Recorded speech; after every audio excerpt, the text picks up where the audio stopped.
చచ్చిపోతే ఆ రోజు చచ్చిపోయే నన్ను నువ్వు తీసుకొచ్చి పాలు పెట్టి వెన్నె పెట్టి భోజనం పెట్టి చదువు చెప్పించి ఈరోజు ఇంత ప్రయోజకురాలని చేస్తే నాకు భక్తి మర్యాదలు నేర్పిస్తే నేను భయం లేకుండా తిరుగుతున్నప్పుడు నువ్వు బరిగ పట్టుకొని నన్ను కొడితే నేను భయము భక్తి కలిగి జీవిస్తే ఈరోజు రానైనందుకు ఇక్కడ కూర్చొని మీరు చస్తే సావురిగా నాకైతే సేఫ్ దొరికిందని నేను ఉండా.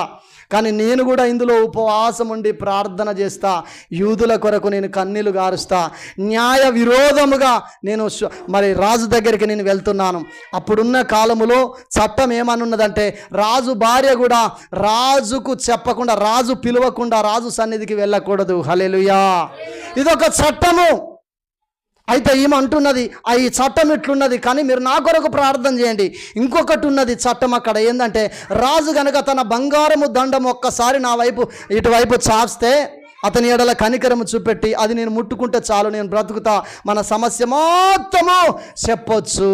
హల్లెలూయా. 3 దినాలు ఉపవాసం ఉన్నది ఎందుకో తెలుసా? ఆయనకు అహేశ్వరోసుకు ఈమె ఎడల దయ కలిగించడం కొరకు. సేమ్ అట్టనే కలిగింది. ఎందుకంటే అక్కడ ఏం చేసింది? మాటకు లోబడి పోతున్నదట. హల్లెలూయా. ఈరోజు నువ్వు మాటకు లోబడి పోతున్నావు, దేవుని మాటకు లోబడి వస్తున్నావా? ప్రార్థన చేస్తున్నావా? హల్లెలూయా. హల్లెలూయా. తమ్ముడు అయిపోయిన తర్వాత అడగండి. 3 దినాల క్రితం 2 సార్లు చెప్పినా నువ్వు మందిరానికి రా, పని పక్కకు పెట్టాను అంతే. హల్లెలూయా. పని పక్కకు పెట్టి తమ్ముడు మర్యాదగా వచ్చి తన తల్లి ప్రార్థనలో ఉన్నారు. దేవుడు తనను పిలిచాడు. హల్లెలూయా. ఈరోజు నీ జీవితంలో మేలు చేయడా?